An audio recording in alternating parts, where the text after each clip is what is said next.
కాంగ్రెస్ పోరుబాట పట్టింది. National Herald కేసులో దేశవ్యాప్తంగా ఆందోళనకు దిగింది. బీజేపీ ఆఫీసుల ముట్టడికి ఆ పార్టీ నాయకులు కార్యకర్తలు ప్రయత్నించారు. హైదరాబాద్ లోనూ బీజేపీ ఆఫీస్ ముట్టడికి ప్రయత్నించారు. పోలీసులు భారీగా మోహరించారు. గాంధీ భవన్ ముందు బారికేడ్లు పెట్టారు. దీంతో ఉద్రిక్తత నెలకొంది.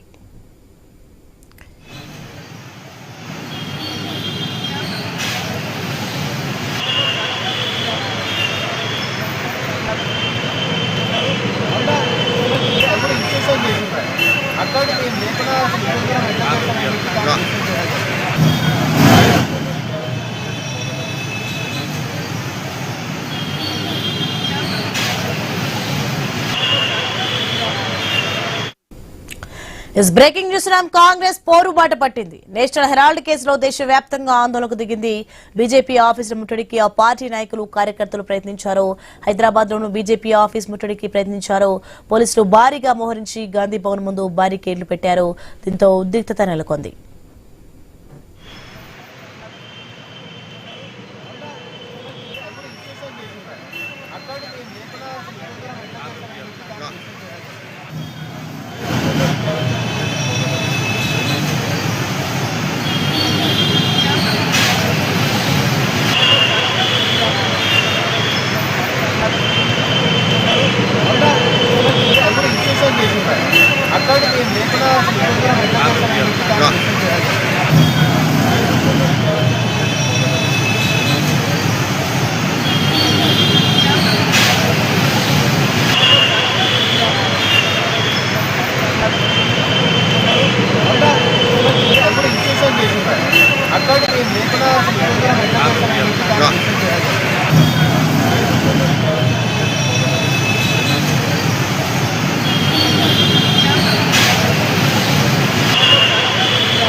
కాంగ్రెస్ పోరుబాట పట్టింది. నేషనల్ హెరాల్డ్ కేసులో దేశవ్యాప్తంగా ఆందోళనకు దిగింది. బీజేపీ ఆఫీసుల ముట్టడికి ఆ పార్టీ నాయకులు కార్యకర్తలు ప్రయత్నించారు. హైదరాబాద్ లోనూ బీజేపీ ఆఫీస్ ముట్టడికి ప్రయత్నించారు. పోలీసులు భారీగా మోహరించి గాంధీ భవన్ ముందు బారికేడ్లు పెట్టారు. దీంతో ఉద్రిక్తత నెలకొంది.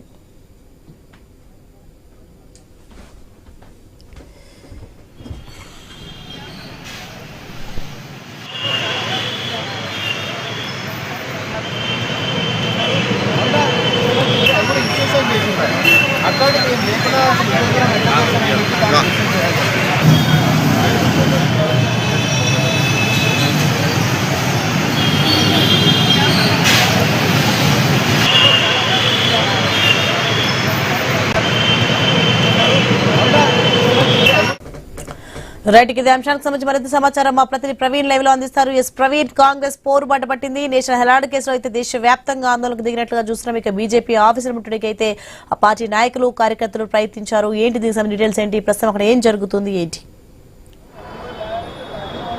ఎస్, అయితే కాంగ్రెస్ నేషనల్ హెరాల్డ్ పైన మొత్తంగా కూడా కాంగ్రెస్ నాయకులు తీవ్రంగా మండిపడుతున్నారు. పోరుబాట పట్టింది. ఆ బీజేపీ కార్యాలయం ముట్టడికి మొత్తంగా కూడా ఆ ప్రయత్నిస్తున్న క్రమం లోపల చూసుకోవచ్చు. ఎక్కడికక్కడ మొత్తంగా కూడా అయితే తీవ్ర అయితే నిరసన వ్యాప్తంగా మొత్తం తీవ్ర నిరసన చేస్తున్నట్టుగా తెలుస్తుంది. మొత్తం మహేష్ కుమార్ గౌడ్ కూడా అయితే మొత్తం ఉన్నారు. మాట్లాడించే ప్రయత్నం కూడా చేద్దాం, చూద్దాం. అయితే మహేష్ కుమార్ గౌడ్ కూడా ఉన్నాడు. మరితో పాటు మాట్లాడించే ప్రయత్నం కూడా చేద్దాం.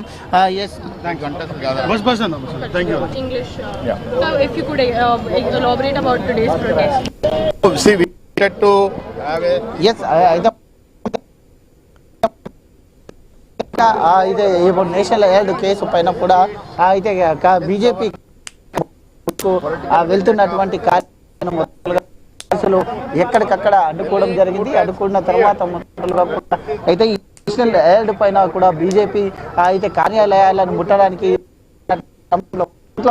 ఎక్కడ చూసుకున్నా కానీ ఈ రోజు అయితే కోర్టు తోసిపుచ్చిన నేపథ్యంలో దానికి సంబంధించినటువంటి ఏదైతే బీజేపీ చేస్తున్నటువంటి ఈ యొక్క దాన్ని తీవ్రంగా విమర్శిస్తున్నామంటూ కూడా చెప్పడం జరిగింది.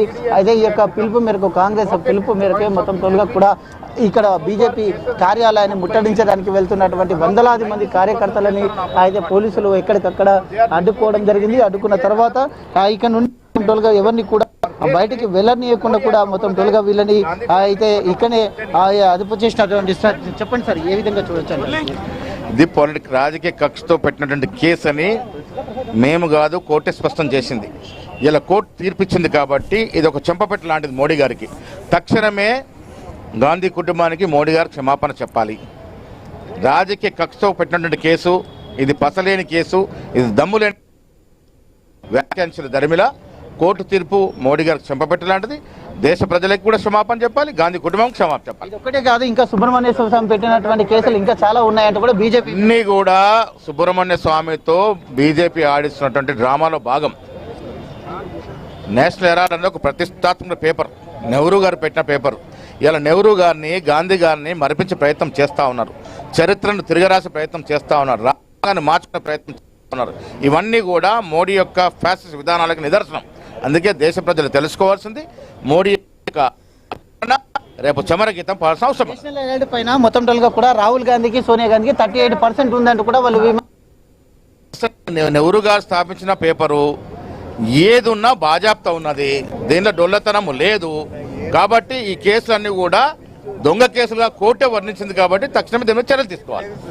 ఖచ్చితంగా దీనిపైన మొత్తం టోల్గా కూడా నేషనల్ హెరాల్డ్ పైన అయితే ఎట్టి పరిస్థితుల్లో కూడా కోర్టే కొట్టేసింది కాబట్టి ఖచ్చితంగా ఇది కాంగ్రెస్ విజయం అంటూ కూడా అయితే మహేష్ కుమార్ గౌడ్ చెప్తున్నటువంటి పరిస్థితులను మనం చూస్తూ ఉన్నాం. ఇప్పుడే మహేష్ కుమార్ గౌడ్ ఇచ్చినటువంటి పిలుపు మేరకే కాంగ్రెస్ నేతలందరూ కూడా అయితే బయలుదేరినటువంటి ఆ దృశ్యాలను మనం చూస్తున్నాం. అయితే ఇక్కడ బీజేపీ కార్యాలయం ముట్టడికి వెళ్ళినట్టు క్రమం లోపల పోలీసులు అడ్డుకున్నారు. ఆ తర్వాత నుండి బయలుదేరి వెళ్తున్నారు. బీజేపీ కార్యాలయం ముట్టడికి మొత్తం టోల్గా కూడా పోలీసులు ఎవరిని రానియకుండా అడుగడుగున పూర్వం మొత్తం టోల్గా కూడా పోలీసులు మోహరించారు. అయితే గాంధీ భవన్ నుండి ఎవరిని కూడా అయితే బయటికి వెళ్లకుండా అయితే నిర్బంధం చేశారు. ఎవరు కూడా అయితే పోలీసులు అడుగడుగున వాళ్ళని నివారించారు. అయితే పిలుపు మేరకే మహేష్ కుమార్ గౌడ్ ఇచ్చినటువంటి పిలుపు మేరకు వందలాది మంది కార్యకర్తలు కూడా అయితే చేరుకోవడం జరిగింది. అయితే చూసుకోవచ్చు. అయితే దీనికి సంబంధించినటువంటి దాని మీద మనతో పాటు కాంగ్రెస్ సీనియర్ నేత ఫిరోజ్ ఖాన్ ఉన్నారు, మాట్లాడించే ప్రయత్నం చేద్దాం. సార్ చెప్పండి, ముట్టడికి ఉద్దేశం ఏంటి మెయిన్గా? చెప్పినా కదా ఇప్పుడు మీ ఛానల్కి. ముట్టడి ఒకటే, ఈడీకి కానీ, ఇన్కమ్ ట్యాక్స్కి కానీ, సిబిఐ ఎలక్షన్ కమిషన్ ఆఫ్ ఇండియాకి కానీ, ఈ అటానమస్ కాన్స్టిట్యూషనల్ బాడీస్కి మీరు వెపన్ లాగా యూజ్ చేయకండి. ఇలా రౌజ్ రెవెన్యూ కోర్టులో ఛార్జ్షీట్ జడ్జ్ తీసుకోలేదు. నేషనల్ హెరాల్డ్ కేసులో ఇలా కాంగ్రెస్కి మారల్ విక్టరీ అయింది, మొత్తం లోకంకి తెలిసింది. ఫస్ట్ డే నుంచి మేము చెప్తున్నాం, వీరు వెపన్ లాగా యూజ్ చేస్తున్నారు. అనవసరంగా ఈడీ కేసు మా మీద పెట్టినారు. ఒకవేళ కేసు ఉండాలి అంటే ఆ కేసు ఉట్టి ఒక సొసైటీ కేసు. సో ఇలా మా విక్టరీ అయింది అని ఆ బీజేపీకి చెప్తున్నాం. మెహర్బానీ చేసుకొని సబ్కా సాత్, సబ్కా వికాస్, సబ్కా ప్రయాస్, సబ్కా సాత్ అని చెప్పినారు. 5 ట్రిలియన్ అన్నారు, వికసిత్ భారత్ అన్నారు, బంగారు ఇండియా, దాని గురించి మాట్లాడారు. ఈ లంగా దొంగ కేసులు వద్దు అని చెప్పడానికి పోతున్నాం.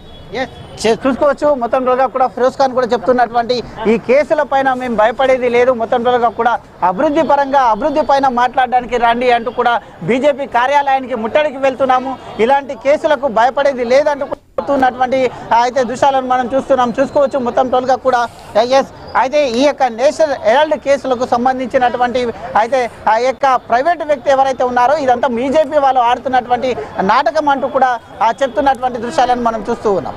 Right, thanks for the information Praveen.